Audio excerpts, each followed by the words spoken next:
What really happened with your host, Mike Rivero. The history the government hopes you never learn.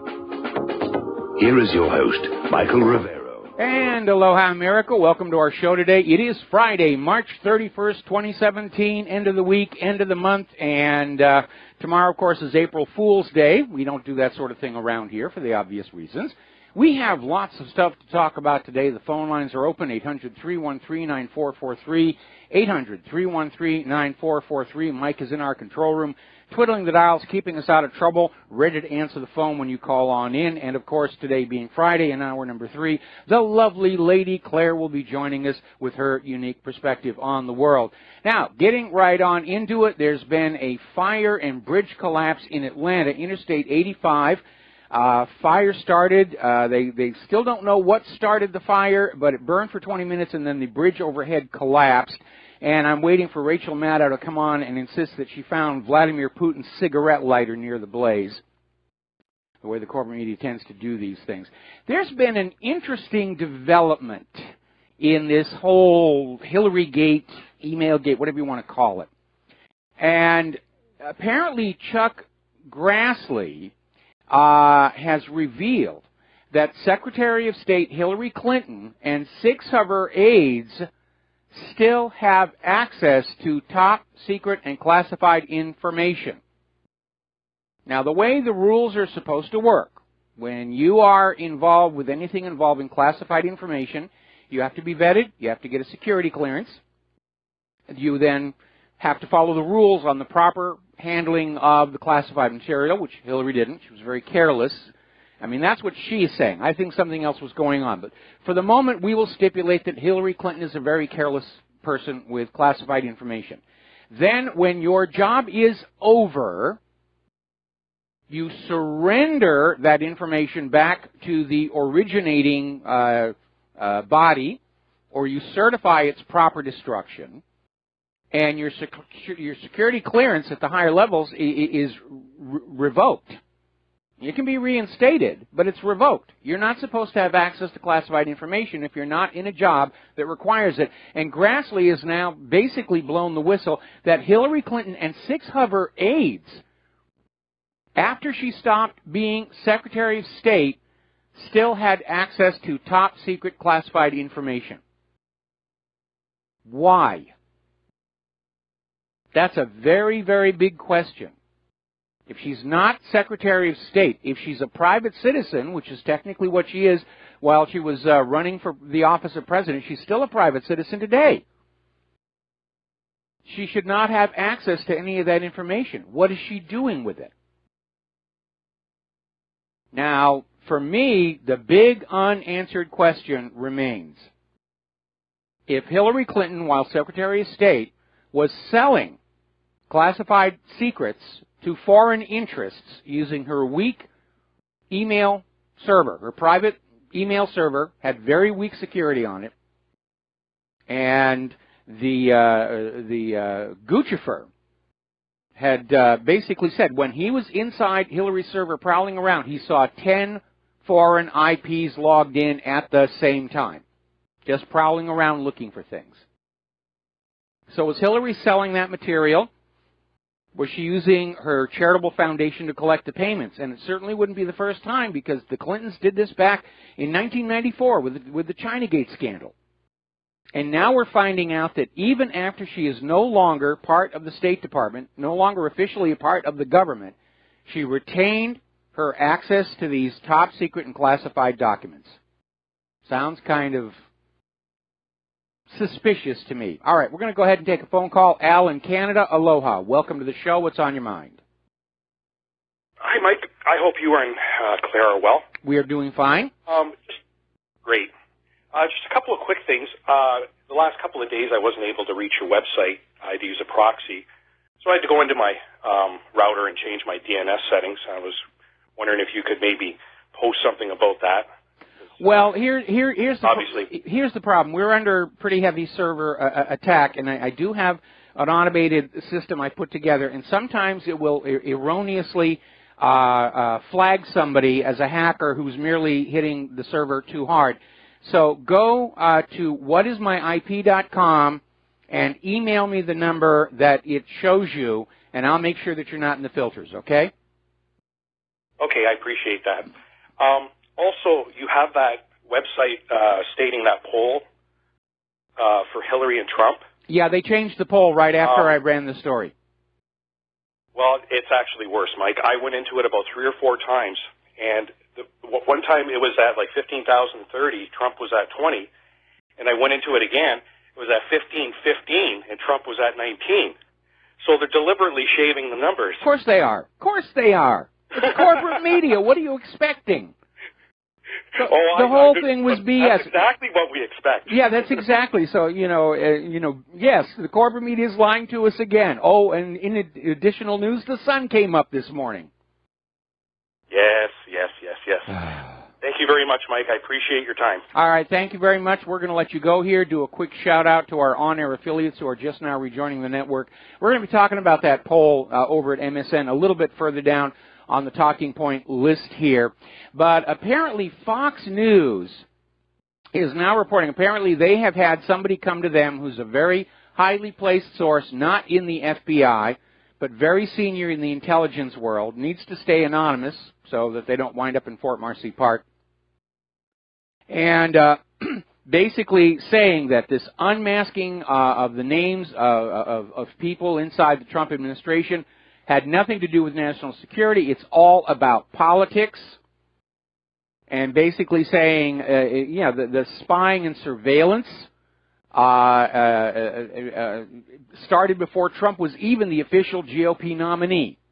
They were watching him all along. And that, of course, is always the big question. We now know for a fact the Obama administration was spying on Donald Trump during the transition for political advantage, to know what he was planning, to try and figure out how to end run him or blockade him.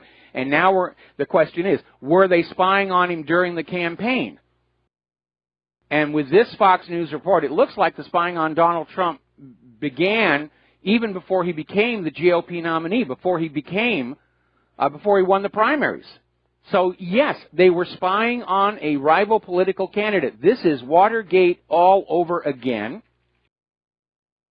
And we need to keep pounding on this and keep forcing it out there about just how crooked this last year's election was. Now, Fox News had an interview with elections expert J. Christian Adams, and he used to be the voting section attorney at the U.S. Department of Justice. He's now an advocate for honest elections, and he is saying so far he and his associates have confirmed 4 million dead voters on the U.S. voter rolls voted last year.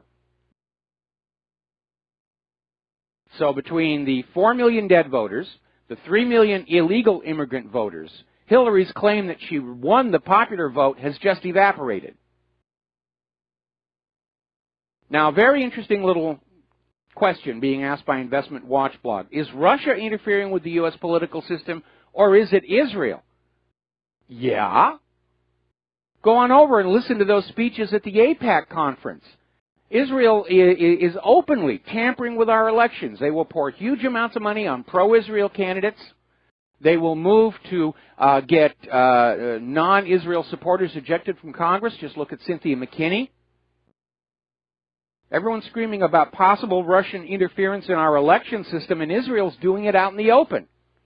And the attitude seems to be, well, of course it's okay for Israel to tinker with our elections, They're God's chosen people, and they're special, and we have to let them tamper with our political system, but Russia better not do it. Paul Joseph Watson is out there on Twitter pointing out something that's actually kind of obvious, but it's worth saying anyway. In the last 3 months, virtually everyone who helped defeat Hillary Clinton has faced either official oppression or media smear. Yes, they have. It was only about a month ago the Washington Post was claiming my website and dozens of others were arms of Russian propaganda. Insert ominous music here. And of course, we're not. We're just reporting the news. We're reporting the news Hillary didn't want reported. That's what's frustrating her. She actually thought she could run and win the White House, and that nobody would be talking about all the Clinton scandals going all the way back to that CIA gun and drug running operation in Arkansas in the mid-1980s. And boy, was she wrong. There's a lot of people inside that establishment who are still not realizing how the Internet and the independent media has changed the fundamental nature of the way information flows through our society. They still dream that they live in a world where the politicians tell the media what to tell the people to believe, the media tell the people what to believe, and the people believe it. And that was, for the most part, true back in the 1950s and 1960s. That's not today. It's not even close to being today. And some of the people inside the establishment still haven't really picked up on that new reality. Story coming on out from the Gateway Pundit, confirmation. John Podesta's company was paid 1 billion rubles from the Russian government, that's about $35 million U.S., while he was advising Hillary Clinton and Barack Obama. So here we have another example of a Russia connection that is actually documented, for which there is actually evidence, and everybody is looking over at Donald Trump. We've got to find something. We've got to find something. I was listening. Oh, we just lost our connection to RBN again. Over there. All right, well, I'm going to keep on talking about this. I was listening to the press briefing by Sean Spicer. And I kept hearing the same thing coming out from the assembled reporters. Sean Spicer is trying to talk about the facts, and the reporters are always saying, yeah, but the public perception is. The public perception is. These are no longer reporters. They're openly acting like propagandists. We forget the facts, forget the evidence. We want to talk about the public perception. The public perception that we are putting out is that Trump and Russia are working together. What are you going to do about it? And Spicer comes back with the facts that everybody who's actually been shown all the available evidence is saying there's nothing there. And the reporters keep coming back, yes, but the public perception that, and that's really the crux of it. Sean Spicer wants to deal in the real world, and the corporate media is still out there talking about the public perception, which they are manufacturing. And they are really, I'm sorry to stumble here, but I'm trying to communicate with our control room at the same time I'm talking to you.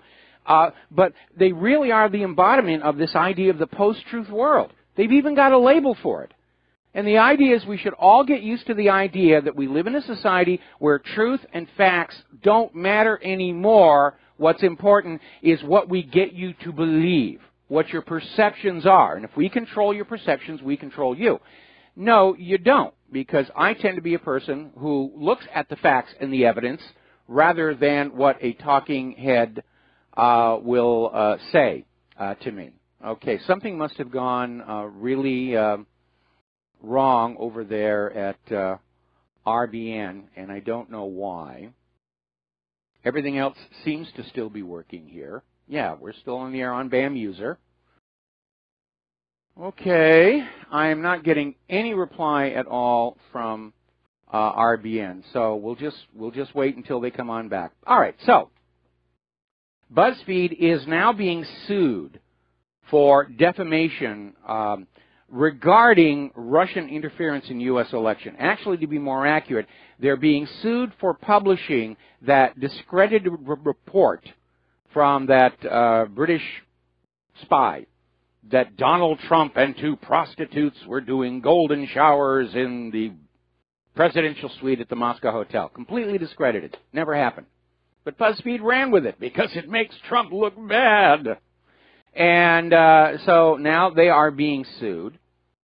And it is a reality that if you are running defamatory stories and you don't have your facts behind you, you can be sued. There is a legal defense called absence of malice, but in this particular case, that's going to be a hard sell. Now, the corporate media is trying to manufacture more news. As you know, Michael Flynn is getting ready to testify before the various intelligence committees. And last night we were seeing all these stories about, well, he should ask for an immunity deal so that he's not afraid to say anything. And then it was about, well, you know, the White House or the Department of Justice should offer him an immunity deal. And then earlier today they were saying Senate rejects the immunity deal. And as it turned out, neither Michael Flynn himself or his attorney ever broached the subject of an immunity deal. His attorney has come out with a statement saying, this came out of nowhere. We were not asking for an immunity deal. And it looks like they put out this idea that he's seeking immunity to just make it look like he did something wrong that he wants protection from. And it came out it was just another made-up fantasy. How do we make Michael Flynn look like he's guilty? Well, let's say that he's going after immunity. It never happened. It never happened, according to his attorney. It was just made up out of thin air. Okay. Now, CNN came out with a story that Russian activist, former deputy head of the Parnas Party, Vladimir Kara-Murza, had been poisoned and was in a coma. And basically, Amanpour, in the analytical Amanpour program, supposedly he's on the list of critics of the Kremlin who are being silenced. As it turns out, Kara-Murza is perfectly healthy. He's perfectly fine. He posted a current picture of him. In fact, apparently he just had a meeting with John McCain. So, more fake news. Now then, this is what the caller called in about. MSN earlier today put up this bizarre poll. If the 2016 presidential election were held again today, who would get your vote? And the numbers were obviously massaged because when I first saw the poll, they had Hillary Clinton 69%, Donald Trump 16%. Now, there really isn't much of a point to this poll other than to sell the idea that the American people have had a change of heart and they want Hillary Clinton in and Donald Trump out, possibly as a propaganda prelude to an actual coup d'etat that's being planned. Now, as I was looking at the poll, Hillary's numbers were dropping and Donald Trump's were gaining. When I posted it to what really happened, it was down to 66 to 20%. And apparently it continued that slide. And shortly after I ran this story, MSN changed the poll. Apparently they weren't able to keep inflating it to keep Hillary in the lead. But there's no reason to have a poll like that other than to try and sell the idea that the American people have changed their mind and really they've got electors' remorse and they want Hillary Clinton in the White House and they want Donald Trump out. More corporate media bovine excrement here. Now, yesterday we were talking about this. There we are. Okay, and we're back again, I guess, on the air for however it was we got knocked off. So yesterday we were talking about this law that was being proposed out in California to ban alternative media websites in the state. And obviously a lot of people were saying there is that pesky little thing called the First Amendment right to freedom of speech. And sure enough, the legislature has dumped that bill now. They've just thrown it on out. But the fact that they're even talking about laws to ban independent media tells you just how afraid they have become, just how influential the independent media is, and how scared corporate media is. Their revenues are dropping, their audience dropping, advertisers are leaving them, they're running on vapors over there. And they can't change their business model, which is we tell your lies for big bucks. And they're trying to find some way to get rid of the independent media. And this bill from California is just absolute proof that they're just ready to ditch the Constitution and the Bill of Rights to retain power over you. We're going to take a break for commercials here, try and figure out what was going on with our connection, and we'll be right back. And aloha, America. Welcome back to our show here. We're back on the air, not just on BAM User, but on Republic Broadcasting as well. And apparently the problem was the hamster in the little wire wheel. And for those of you who are not familiar with radio, our entire studio setup is powered by a little wire wheel with a hamster in it tied to a generator. And he runs and drives a little wheel in circles, and we get electricity from there. But the hamster's getting old and looking tired, so they thought adding another hamster might improve things. Unfortunately, they put in a female hamster, and so the wheel wasn't turning in circles anymore. It was just rocking back and forth, and they've corrected the situation, and we are back on the air. Claire's in the other room laughing. Anyway, so we were talking about this idiotic bill out in California. I'm going to repeat the story for the people on RBN. we were talking yesterday about this bill actually proposed in California that would ban independent media websites, or any independent media, anywhere. You will watch your corporate media. You will believe it. And obviously a lot of people said, there is that First Amendment, right to freedom of speech, freedom of the press. And the Supreme Court has consistently ruled freedom of the press applies to all technologies used to promulgate opinion and discussion, whether it's radio, TV, or the Internet.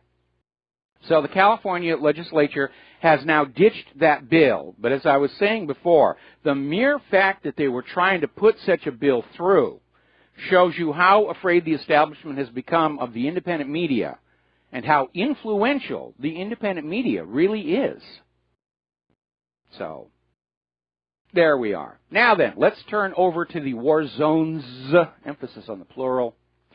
Apparently, Syrian government forces have regained large areas in northern Hama, and apparently they now are looking, either are about to or have taken control of Mount Zain al-Abidin, which would give the government troops the ability to fire artillery at units operating in the area north of Kumana. So they're making progress there. This thing could very easily be over, and I think that's what Assad and Russia are trying to do, is end this whole nonsense before the United States can come on in and start talking about safe zones again, which Tillerson's already doing. You know, we need to carve a safe zone out of Syria so that the people unhappy with Assad can live there, which I guess would include John McCain and Nancy Pelosi and all the war hawks here. And I would be, you know, I got to tell you, that would be a really good idea. Let's carve out a little piece of the Middle Eastern desert and take all of our war hawks who think the Middle East is worth dying for and just drop them in there, you know, and we'll parachute in some food and water every once in a great while. And just let them, you know, if they want to fight over the Middle East, we'll let them go fight over the Middle East and leave the rest of us alone here. Now, Russia today, of course, is reporting on what's going on in Syria. And they were up near the strategic Euphrates Dam. And Russia today is saying they're seeing the U.S. so-called advisors right on the Raqqa front line. Advisors. We've heard that one before. We heard that in Vietnam. Oh, we're not sending your kids over to actually fight the war in Vietnam. They're merely advisors. And after we lost about 60,000 of those advisors, the war was over, and we had lost here. Very alarming development. The Pentagon will no longer reveal how many U.S. troops are in either Iraq or Syria. You don't need to know, because you gosh darn American people, you just have a bad habit of getting really upset at all of your children that we're sending to these places here, so we're just not going to tell you anymore how many are over there.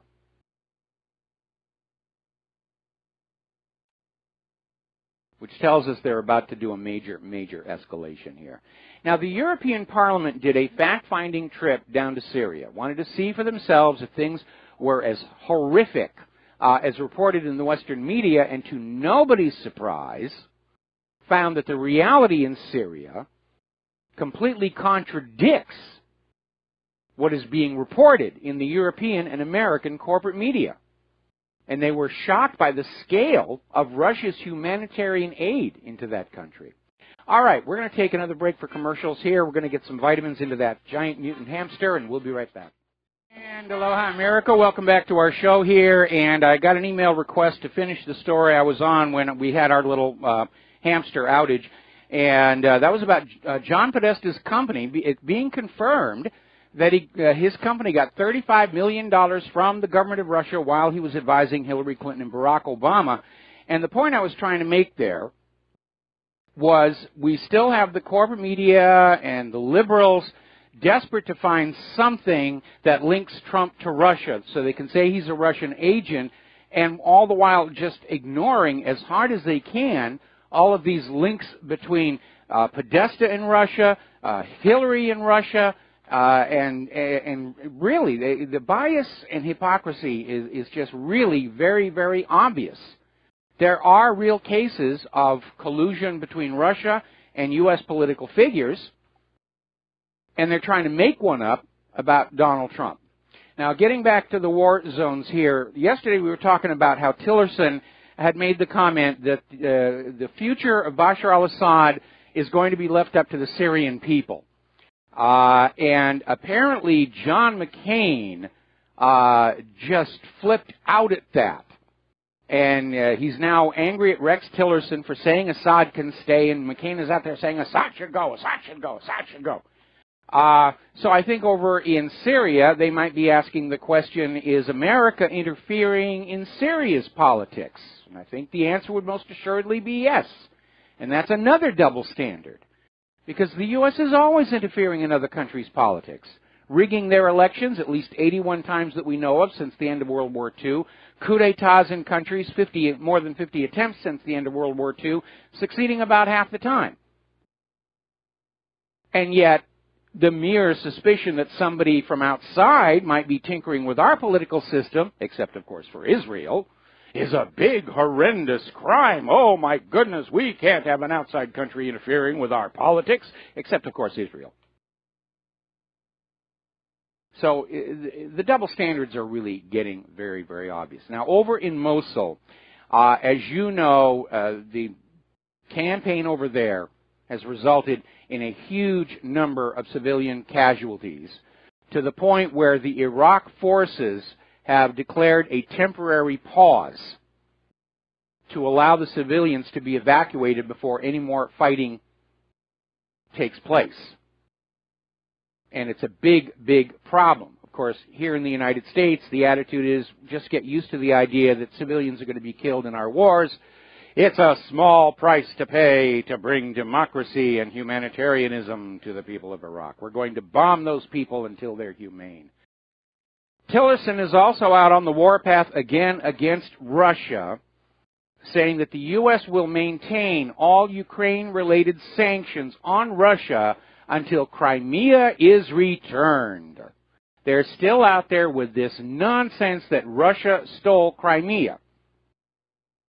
And every time you go up to one of these people and you say, wait a minute, Crimea had a referendum to leave Ukraine following the U.S.-backed coup d'etat in Kiev, and then they had another referendum to merge with Russia, and they come back and say, well, Crimea didn't have the right to do that. Yeah, they do. Under the United Nations Universal Declaration of Human Rights, which all member nations of the United Nations agree to, yeah, Crimea had that right. But that's the position. We refuse to recognize the right of the Crimean people to vote their own independence and vote to merge with Russia. Therefore, the default position is Russia has stolen Crimea. Now, that's like going to a wedding and finding one of the wedding guests refuses to recognize the bride's right to marry. Therefore, by default, the groom is guilty of kidnapping and rape. That is how ridiculous this logic is behind Russia stole Crimea. Meanwhile, the EUCOM commander, the commander of U.S. military forces in Europe, is calling for larger, enduring armored force to deter Russia. We've got to take more money away from the American people and build tanks and artillery and just park it there on the Russian border until we can get Russia to do something we can attack them for, or until it rusts into corroded piles of junk, which is where the vast majority of all the weapons that were built during the Cold War of the 1950s and 1960s went. They built all this expensive stuff, and it just sat there. And it was never used. And given that much of it was nuclear, we're glad that it was never used, but why waste the money in the first place? Out in Arizona, you can see this on Google Earth, there's a boneyard of American warplanes. It is huge. There have even been some TV shows done about it. And you can see this thing, and it's just square mile after square mile of all these very expensive warplanes that are just sitting there in the desert corroding away. Now just imagine all of that money being, instead of making this stuff to sit there in the desert and rust, had been put into, shall we say, upgrading the Oroville Dam, or reinforcing that bridge in Atlanta, or providing safe water systems to American cities, or things like that. And already we have the military-industrial complex saying, we want more, we've got to take more money away from the American people. To heck with clean drinking water and safe food and good roads and stuff. We can survive without that, but we need to have bombs. Reminds me of this wonderful quote from George Bernard Shaw. He wrote a book called Man and Superman, and one chapter out of it, The Devil and Don Juan, basically,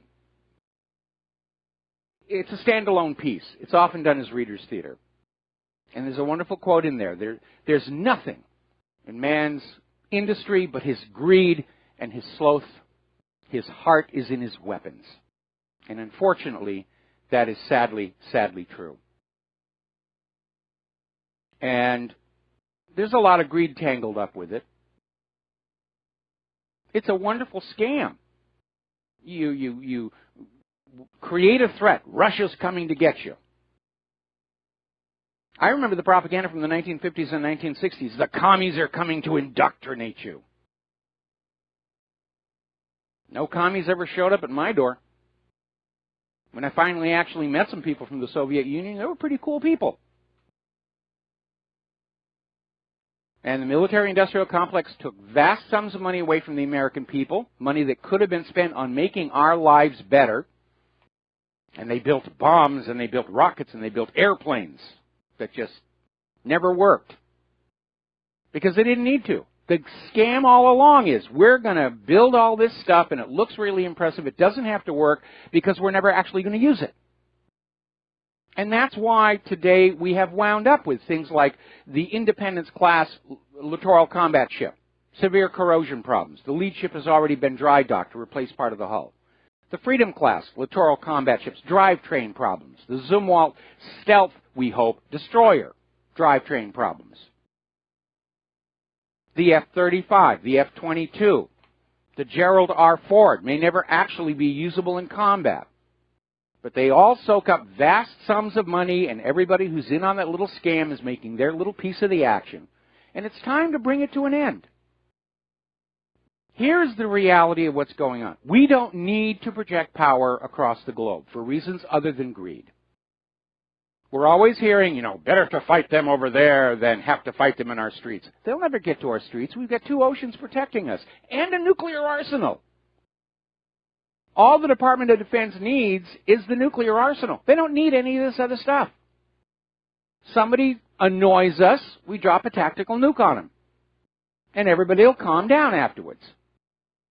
All of these carrier groups and ships and planes and drones are about invading other people's countries and taking them away from them. Taking their wealth, taking their political system, turning them into vassal states. And we've done it all over the globe. And that's why America is hated around the world. They don't hate us for our freedoms. They don't hate us because we've got Disneyland or Miley Cyrus or any of those other things. The rest of the world hates us because the U.S. government has a bad habit of going into other people's countries and messing around with them to benefit American corporations. That's why we're hated around the world. Now then, as you know, there's a big NATO drill getting ready to take place in Bavaria. I hope they don't tear it up too bad. Bavaria is a very lovely place.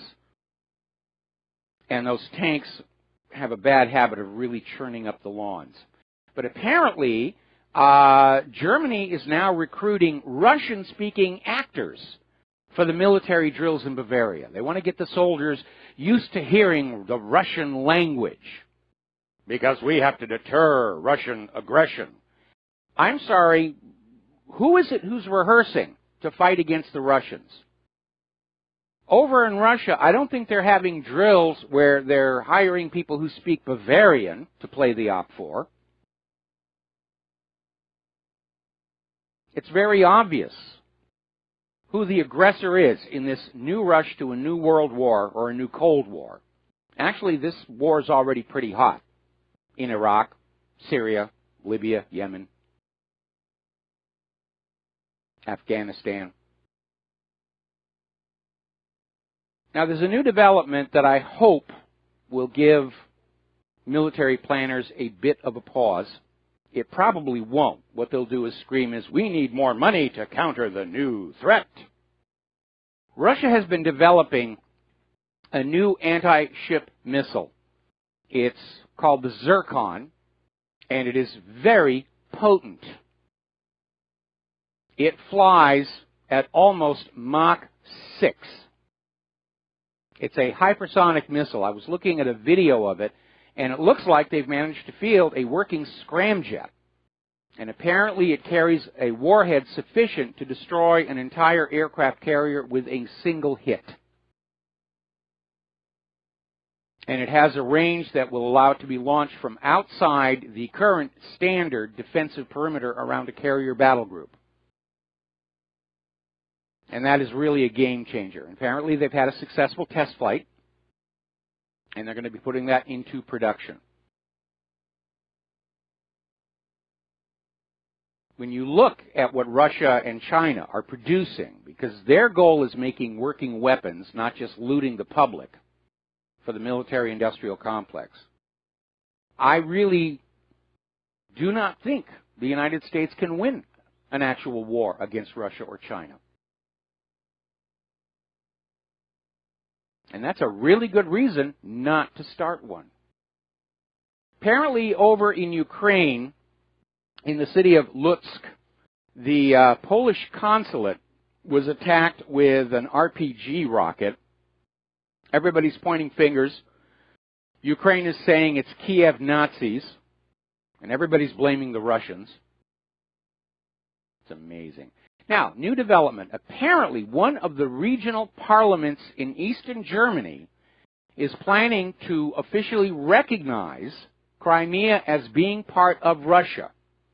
And I'm sure there's probably a lot of phone calls being made over there in Germany right now to try and tamp this down. But at some point, somebody's got to take a stand and put an end to this Russia stole Crimea nonsense, because that's all it is.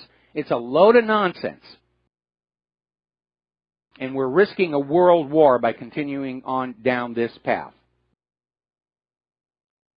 Meanwhile, U.S. Army General Joseph Votel is saying that the U.S. should use military means against Iran because Tehran is the greatest long-term threat to stability in the Middle East. I'm sorry, remind me again, just who has all their warships and carriers throughout that entire Gulf region? I don't think it's Iran. They've got their little coastal patrol boats. They're glorified ski boats is really all they are. Who's got Aegis cruisers and carriers and destroyers and guided missile frigates and everything in the area? I don't think it's Iran. It's the United States that is provably the biggest threat to stability in the Middle East, because they've destabilized Iraq, they've destabilized Yemen, they've destabilized Libya, they're destabilizing Syria. Iran hasn't done anything. Iran has not initiated a war of conquest against another country in over 200 years. They're on the U.S. government's special high-interest targets list because they refuse private central banking, and they want to sell their oil for currencies other than the dollar. That's it. And, of course, Israel wants Iran broken into little tiny pieces that are easy to bully and push around, like they're getting ready to do to Syria, Turkey, and Iraq with the creation of the new Kurdistan.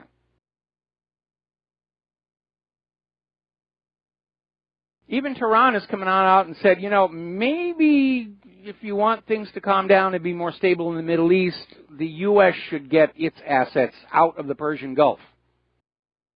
It's not the American Gulf. It's the Persian Gulf. We have all these American weapons of war running along the borders of countries in the Middle East and then screaming that those countries are the reason there's tension in the area.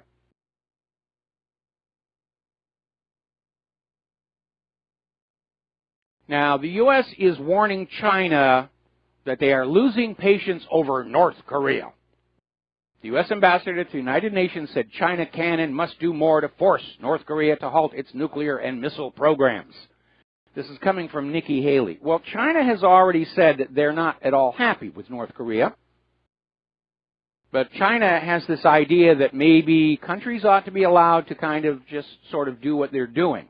Now, obviously, the nuclear weapons are an issue, but nuclear weapons are usually built and stockpiled as a deterrent. Remember when we were going through that first Cold War in the 1950s and 1960s, and the U.S. and Russia were building all these city buster bombs, and we were told, that's cool, it's deterrent, mutually assured destruction. We're going to build all these nuclear bombs. Nobody would ever use them out of fear of retaliation. And I'm pretty sure that's why North Korea wants a nuclear bomb, to deter an invasion of their territory. North Korea is not going to initiate a nuclear attack against anybody, because the result would be North Korea melted into a giant slab of green glowing glass. They want the nuclear weapons for deterrence. What the U.S. wants is to disarm North Korea to make it easy to invade. Now, Trump is having a summit with Chinese leader Xi Jinping next week, and that's probably going to be very, very tense. We're going to take a break for commercials. We'll be right back. And aloha, America. Welcome back to our show here. And it's kind of interesting. We've seen the United States use this thing, the threat of nuclear bombs and Saddam's nuclear weapons. And now it's North Korea's nuclear weapons. And there's an important point you need to keep in mind in all of this discussion. Because for all this talk about Saddam's nukes and Iran may be getting nukes and North Korea's got nukes and we've got to be afraid of all these people, in all of history, one and only one nation has ever actually used a nuclear weapon of mass destruction against the civilians of another country, and that's the United States. Now, the propaganda was put out that by using the nuclear weapons at Hiroshima and Nagasaki, it forced Japan to surrender, and it actually meant there were fewer deaths than would have resulted from an invasion of the Japanese main islands. The reality is, Japan was already trying to surrender before the nuclear weapons were used. They knew they had lost. They were sending envoys to talk surrender, who were not being allowed in. And the reality is the U.S. government dropped those nuclear bombs on Hiroshima and Nagasaki to demonstrate to the rest of the world, first, that we had such weapons, and two, had the political will to use them on civilians. So I think before the United States starts pointing fingers at the risk of nuclear attack from other countries, they need to look in a mirror. And even North Korea is out there saying that the United States screaming about North Korea's nuclear development, or anybody else's, is a cover for the fact that the United States doesn't want to join a global disarmament. The U.S. wants every other country to give up their nuclear weapons, except the United States. But the nuclear weapons supposedly are a deterrent. As long as North Korea has nuclear weapons,